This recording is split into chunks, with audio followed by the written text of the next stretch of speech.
Hello guys, welcome to study academics and training institute. तो इसके पहले हमने क्वेश्चन नंबर 8 तक अपना कंप्लीट किया हुआ है, जो कि हमारा ट्रिग्नोमेट्री टॉपिक से रिवीजन चल रहा है। रिवीजन क्लास चल रहा है जो स्टैंडर्ड 10th के लिए है। ठीक है, तो अब हमारे 2023 के ना सारे क्वेश्चंस जो भी आए थे वो कंप्लीट हो गए हैं, अलग अलग टाइप के। ठीक है, तो अब हम चलते हैं आगे की ओर, जो कि हमारा क्वेश्चन नंबर 9, जो कि 2022 में 3 मार्क्स का आया हुआ है। तो क्वेश्चन बोल रहा है the angle of elevation of the top building from the foot of tower is 30 degree. Okay, ठीक है। जैसे कि ये मेरा एक तरीके का ये टावर है, ठीक है। तो टावर का ये एक ग्राउंड है, तो टावर का ये ग्राउंड है, और मान लेते हैं कि ये एक हमारा बिल्डिंग है। ठीक है, ठीक है, ये हमारा बिल्डिंग है। ठीक है, तो इसके फुट से जो बिल्डिंग के टॉप है, ठीक है ना, इसके फुट से जो बिल्डिंग का ये वाला टॉप है, ठीक है, ये एंगल ऑफ एलिवेशन है मेरा 30 डिग्री। एंगल ऑफ एलिवेशन मतलब ऊपर की तरफ। तो ये वाला काम हमारा हो गया, यानी कि इसको हमने देख लिया है। And angle of elevation of top of tower from foot of building, यानी इसके फुट से जब हम उसके ऊपर देख रहे हैं, किसके ऊपर, टावर के ऊपर, तो स्केल सही ले लेता हूँ तो थोड़ा क्या है ना, लाइन अच्छे से आ जाएगा। हाँ, तो ये जो मेरा है, ये मेरा है 60 डिग्री। मतलब टावर से जब बिल्डिंग के टॉप में देख रहे हैं तो 30 डिग्री, और जब बिल्डिंग से हम टावर के टॉप में देख रहे हैं तो वो मेरा 60 डिग्री है। ठीक है, ये जो कि ये रहा। ठीक है, if the tower is 50 metre high, यानी कि जो मेरा टावर का हाइट है, मतलब टावर का हाइट यहाँ से लेके यहाँ तक, ये जो है मेरा 50 मीटर हाइट का है। ठीक है, हाइट ऑफ टावर। ओके, तो मैं अब सबको नाम दे देता हूँ। ठीक है, जैसे कि हम लोग नाम दे देते हैं क्या नाम दिया जाए, अच्छा निकालना क्या है, if the tower is 50 metre then find the height of, यानी कि मेरे को इसको फाइंड करना है। ठीक है, ये वाले को मेरे को फाइंड करना है। ठीक है, तो ये वाला मैं फाइंड कैसे करूँगा वो हमको देखना है। ठीक है, तो अगर मैं नाम दूँ, ठीक है, तो नाम मैं उस हिसाब से दूंगा कि जो मेरा बन जाए अच्छे से। ओके, तो अगर मैं कौन से पेन से लिखूँ, ग्रीन से लिख देता हूँ। इसको मैं ए मान लेता हूँ, ठीक है, इसको मैं बी मान लेता हूँ, इसको मैं सी मान लेता हूँ, और इसको मैं डी मान लेता हूँ। ठीक है, तो सबसे पहले जो कि मेरा ट्राइंगल है ए बी सी, ठीक है, मैं अपना ट्राइंगल ए बी सी, मतलब ये वाला ट्राइंगल में चलता हूँ जो 60 डिग्री वाला है। ठीक है, ठीक है, तो सबसे पहले मैं, अच्छा इसको मैं फाइंड करता हूँ, तो इसको फाइंड करूँगा तो इसका हाइट भी आ जाएगा। तो in triangle A B C, ठीक है, ट्राइंगल ए बी सी में मैं 10 का यूज़ करूँगा क्योंकि ये परपेंडिकुलर, ये बेस इस 60 डिग्री के लिए यूज़ होगा। तो जो टेन थीटा मेरा होता है परपेंडिकुलर अपॉन बेस, ठीक है, जिसमें मेरा परपेंडिकुलर है ए सी और मेरा बेस है बी सी, तो टेन थीटा जो है मेरा 60 डिग्री, तो 60 डिग्री हो जाएगा। ए सी मेरा दिया हुआ है 50 और बी सी मेरा नहीं दिया है, बी सी मेरे को निकालना है। ठीक है, तो 60 डिग्री जो कि मेरा होता है, 60 डिग्री क्या होता है, √3। तो √3 is equal to 50 by B C, और मैं अगर इस तरफ जाऊं तो जो कि मेरा बी सी है, क्रॉस मल्टी बी सी ऊपर चले जाएगा, √3 नीचे आ जाएगा, तो B C is equal to 50 by √3 centimetre. यहाँ तक मेरा आ गया, यानी कि मेरे पास बी सी की वैल्यू आ गई। अब नेक्स्ट मेरे को निकालना है, जो कि मेरे को निकालना है in triangle C B D ले लेते हैं। कौन सा triangle, in triangle C B D, जो कि मेरा 30 डिग्री वाला ट्राइंगल है, यानी कि ये वाला। ठीक है, तो उसमें क्या होगा, वही सेम चीज़, 30 डिग्री क्योंकि 30 है, और इसका जो डी बी है वो मेरा परपेंडिकुलर होगा, बेस मेरा बी सी होगा। ठीक है, तो 30 मेरा 1/√3 होता है। ठीक है, is equal to D B जो है मेरा सेम टू सेम, लेकिन बी सी मेरा 50/√3 आ जाएगा। अब क्रॉस मल्टीप्लिकेशन में मैं 50/√3 को पूरा ऊपर की ओर ले जाऊंगा, जो कि मैं अब इस तरफ आ गया।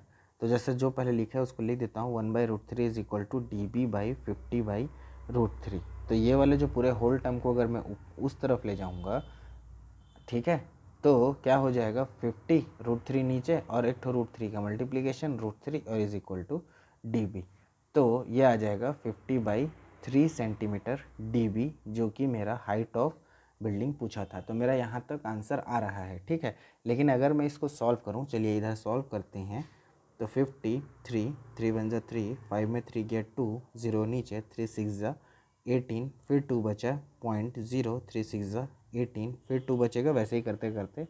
तो अगर पॉइंट में हम देखें तो dB इज इक्वल टू मेरा 16.67 मीटर के आसपास आ रहा है, ठीक है।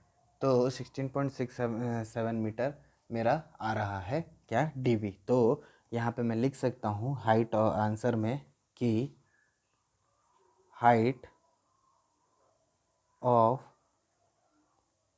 बिल्डिंग इज 16.67 मीटर, ठीक है। तो क्वेश्चन नंबर 9 मेरा कंप्लीट होता है। अब हम चलते हैं अपना क्वेश्चन नंबर 10th की और। तो क्वेश्चन नंबर मेरा जो 10th है, ओ सॉरी, ये होगा तो 11 हो गया। तो क्वेश्चन नंबर 10th ये है, ठीक है, ठीक है। तो क्वेश्चन नंबर मेरा 10, एक मिनट रुकिएगा ना।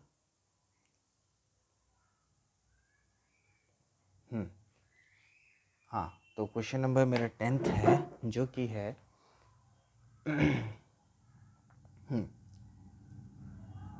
सेट हो गया सारा चीज़। हाँ, तो क्वेश्चन नंबर मेरा 10th में रीड करता हूँ, जो कि है from A point on a bridge across a river, ठीक है। कोई एक पॉइंट है ब्रिज में अक्रॉस अ रिवर, जो कि रिवर के ऊपर है। The angle of depression of the bank on opposite side of the river is 30 degree and 45 degree respectively. If the bridge is at a height of 3 metre from the bank then banks then the width of the river is. तो यानी कि मेरे को width of river निकालना है। जैसे कि ये मेरा एक ब्रिज है, ठीक है, ये मान लेते हैं हमारा एक ब्रिज है, ठीक है, इस तरीके का। इस ब्रिज में यहाँ एक पॉइंट है, ठीक है। और नीचे में मेरा क्या है, ये जो मैं ब्लू से बना रहा हूँ, ये समझ लीजिए, ये जो मैं ब्लू से बना रहा हूँ, ठीक है, इसके इस पैरेलल ये मेरा रिवर है, ठीक है। और ये रिवर जो साइड्स ये हैं, ये इनके बैंक्स है। तो क्वेश्चन बोल रहा है कि अगर एक तरीके इस तरफ से एंगल ऑफ डिप्रेशन में देख रहे हैं तो 30 डिग्री का है, और एक तरफ से देख रहे हैं तो 45 डिग्री का है। इट मीन्स इस तरफ से देख रहा हूँ तो 30 डिग्री का एंगल ऑफ डिप्रेशन बन रहा है, और इस तरफ से देख रहा हूँ तो 45। यहाँ पे एक बंदा खड़ा है, समझो, वो यहाँ से इस पॉइंट को देख रहा है और इस पॉइंट को देख रहा है। तो एक को 30 डिग्री का एंगल बना रहा है और दूसरे में क्या है, अपना 45 डिग्री का एंगल बना रहा है, ऐसा क्वेश्चन बोल रहा है। और एक चीज़ मेरे को क्वेश्चन में बोला है कि जो मेरी ये हाइट है, ये हाइट, ये, ठीक है, ट्राइंगल की, जो कि मेरे को दिया हुआ है क्वेश्चन में 3 मीटर, ठीक है। तो अब मैं क्या करूँगा, इसको मैं P नाम दे दूँगा, इसको मैं A नाम दे दूँगा, इसको B दे देता हूँ और इसको D दे देता हूँ, जिसमें मेरा PD दिया हुआ है, ठीक है। तो अगर ये 30 डिग्री है तो मेरा ये भी 30 डिग्री होगा एंगल A, और एंगल B मेरा 45 डिग्री होगा। तो सबसे पहले if the line through P is bridge, ठीक है, तो ये P तक ब्रिज है। तो अगर मैं जाऊँ इन ट्राइंगल नंबर PDA, यानी कि PDA, ये वाले ट्राइंगल में मैं अभी वर्क कर रहा हूँ, ये वाले।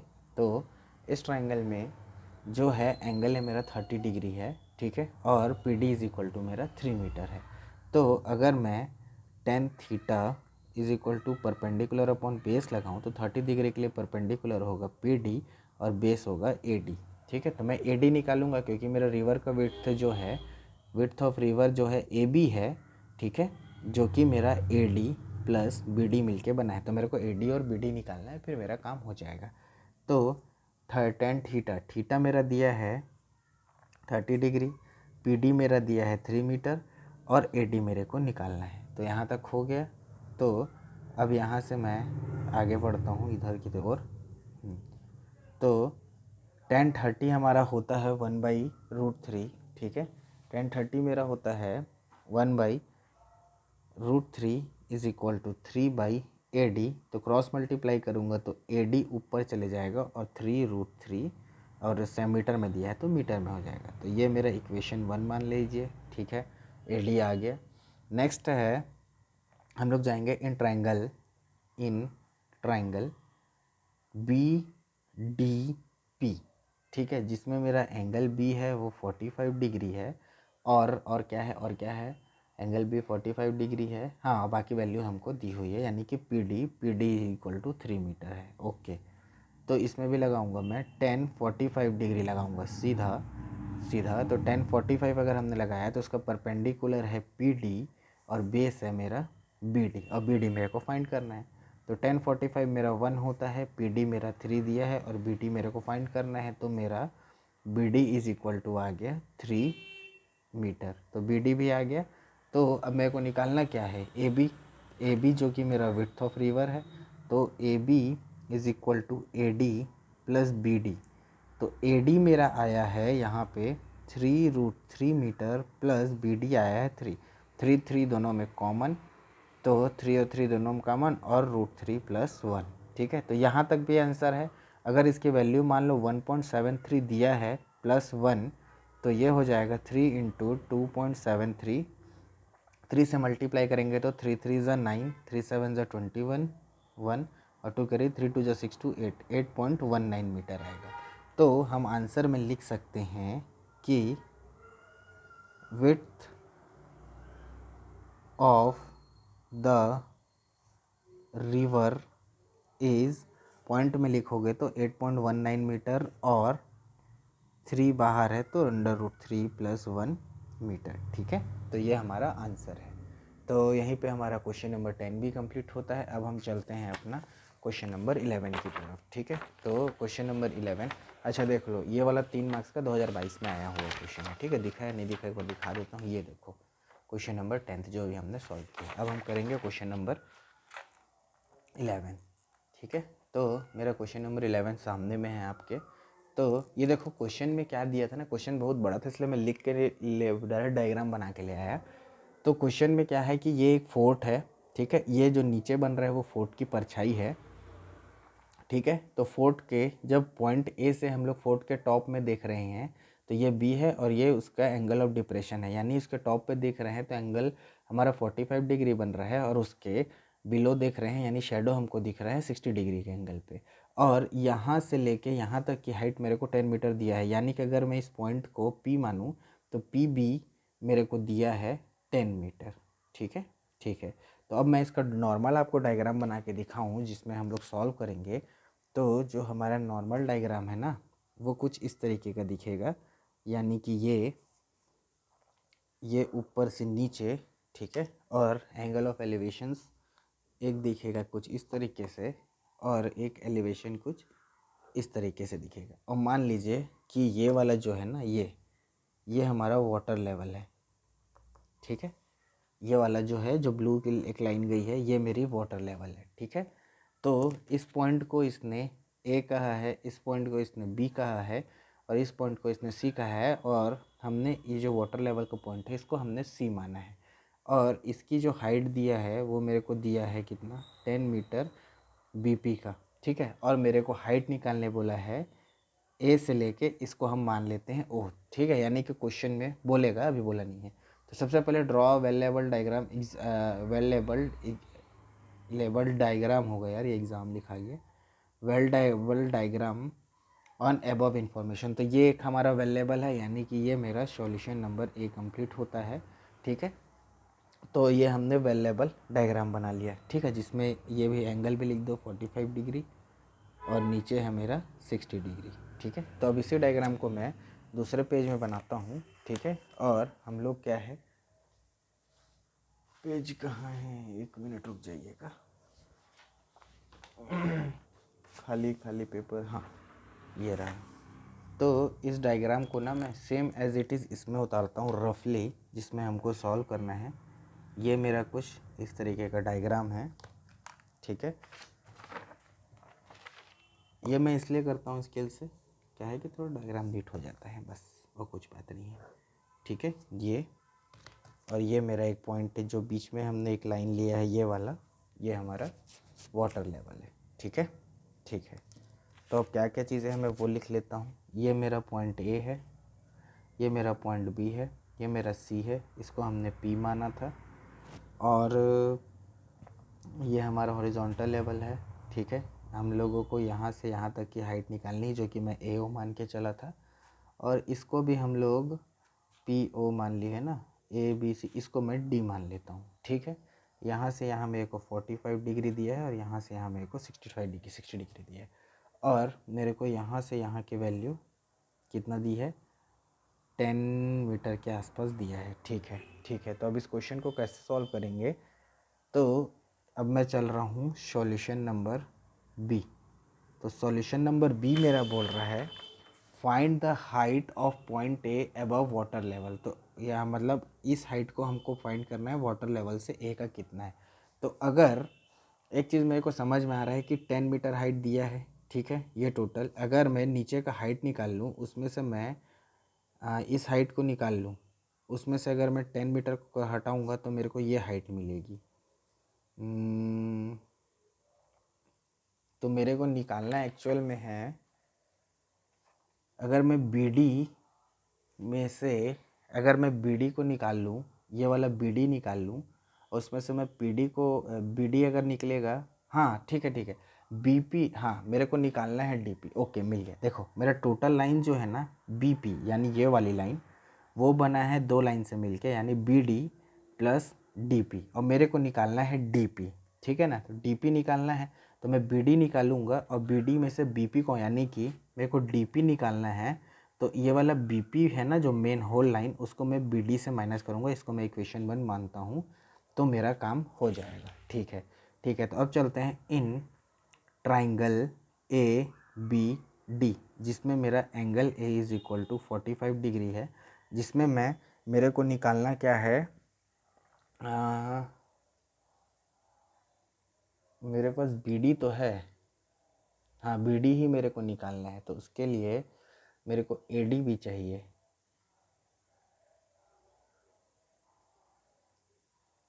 और AD है, AD भी चाहिए, AD भी चाहिए। ठीक है, 1 मिनट रुकिएगा। ठीक है, चलिए, तो जो होगा देखते हैं, नहीं होगा तो फिर नेक्स्ट क्वेश्चन पकड़ लेंगे। तो ये हो गया 10 theta is equal to perpendicular upon base, तो मेरा परपेंडिकुलर है BD और मेरा बेस है AD। ठीक है, तो थीटा मेरे को दिया है 10 45 degree is equal to BD मेरे को निकालना है, और AD भी मेरे पास नहीं है, लेकिन 10 45 डिग्री मेरे को 1 दिया है, तो is equal to BD by AD। तो इससे मैं मान सकता हूँ कि अगर ये रेशियो दिया है तो BD is equal to AD is equal to 1 metre मान लेते हैं कि यहाँ से यहाँ तक का AD का डिस्टेंस दिया है। तो मेरा जो BD है वो निकल गया 1 मीटर के आसपास निकल जाएगा। ठीक है, वो रेशियो है ना, उससे माना हूँ मैं। उसके बाद अगर BD मेरा 1 मीटर आ गया, ठीक है, तो हम लोग मान सकते हैं कि DP is equal to BP minus BD है, जिसमें मेरा BP जो है वो हमारा 10 मीटर है, तो DP is equal to BP 10 है -1, तो DP is equal to 9 metre, और DP जो है मेरा AO के इक्वल है, जो कि इज़ इक्वल टू 9 मीटर है। ठीक है, इसमें कुछ डेटा मिसिंग है मेरे ख्याल से, उस हिसाब से देखेंगे। मैं क्या है, इसको 1/1 रेशियो मान के ना इसको मैं बना लिया हूँ। ठीक है, मैं इसका कुछ डेटा और देख के आऊँगा, और अगर कोई इसमें सुधार होगा तो उसको मैं आपको नेक्स्ट वाले वीडियो या नेक्स्ट कोई से भी क्लास में, या सिर्फ इसी क्वेश्चन का एक क्लास लेके एक्स्ट्रा वीडियो डाल दूंगा। ठीक है, तो इसको एक बार चेक करना पड़ेगा, इसलिए मैं रेशियो से लेके बना दिया, क्या पता कोई डेटा मिसिंग हो, उसको चेक करना हम लोग को पड़ेगा। ठीक है, लेकिन ये गलत नहीं है, क्योंकि भाई मैं रेशियो से निकाल के दिखाया हूँ। ठीक है, तो चलिए एक बार मैं ना इसको भी ट्राई करके देख लेता हूँ, ये वाला ट्राइंगल, इन ट्राइंगल ADC में कुछ हो रहा है क्या। तो इसमें हो जाएगा 10 60 डिग्री इज़ इक्वल टू, ये 10 60 है ना, तो उसका बेस हो जाएगा AD और उसका परपेंडिकुलर हो जाएगा DC।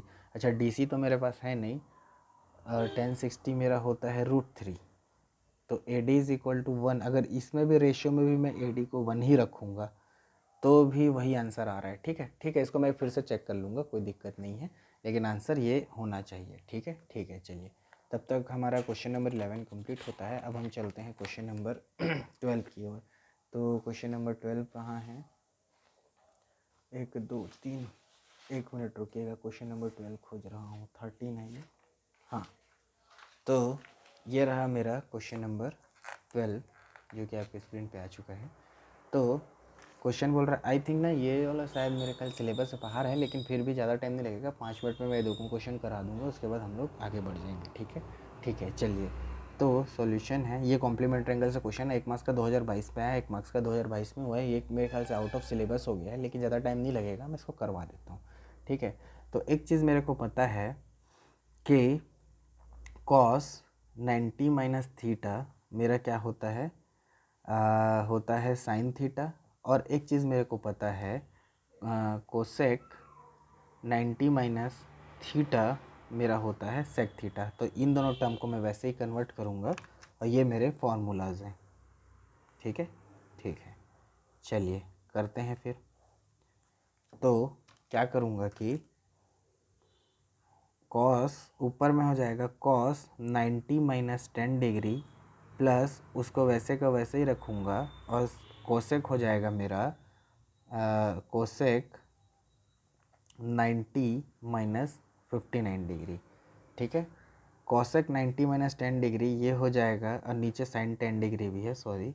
तो ऊपर बचेगा साइन 10 डिग्री बाई नीचे बचेगा साइन 10 डिग्री प्लस ये बचेगा कॉस 59 डिग्री, और कोसेक से हो जाएगा ये सेक 59 डिग्री। एक फॉर्मूला और, सेक इज इक्वल टू होता है 1 cos sec theta is equal to 1 cos theta.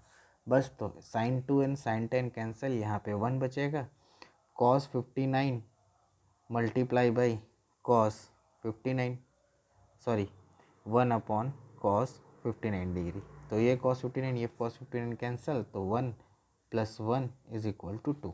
ठीक है, तो 1 नंबर का है, इतना ही बनेगा, इससे ज़्यादा नहीं बनेगा। ठीक है, अब इसके आगे चलते हैं हम लोग क्वेश्चन नंबर अपना 13 की ओर, जो कि है मेरा क्वेश्चन इस तरीके का कुछ, the value of sine square theta plus 1/1 plus tan square theta. तो कितना आएगा, 1 मार्क्स का है। ठीक है, सबसे पहले मेरे पास फॉर्मूला होता है sec square theta is equal to 1 plus tan square theta या टेन स्क्वायर थीटा प्लस 1। तो ये हमारा एक फॉर्मूला हम लोग यहाँ पे यूज़ करेंगे और हमारे क्वेश्चन की ओर आगे बढ़ेंगे। तो सबसे पहले मैं क्वेश्चन लिख लेता हूँ, sine square theta plus 1/1 plus tan square theta. 1 plus tan square theta की जगह sine square theta plus 1 sec square theta. ठीक है, और हमको पता है कि 1 sec is equal to cos theta होता है, ये हमारा फॉर्मूला है या रेशियो है। ठीक है, उसके बाद हम आगे बढ़े तो साइन स्क्वायर थीटा और 1/सेक स्क्वायर थीटा की जगह हमने लिख लिया कॉस स्क्वायर थीटा। तो हमको एक फॉर्मूला पता है, sine square theta plus cos square theta is equal to 1 होता है, जो कि हमारा फॉर्मूला है। ठीक है, तो sine square theta plus cos square theta के 1, तो ये हमारा आंसर आ गया, sine square theta plus cos square theta is equal to 1। तो ठीक है, आज के लिए इतना ही रखते हैं, मिलते हैं नेक्स्ट वीडियो में नेक्स्ट क्वेश्चन के साथ। तब तक के लिए मेरे चैनल को लाइक कर दीजिए, शेयर कर दीजिए, सब्सक्राइब कर दीजिए और पढ़ाई करते रहिए। Thank you.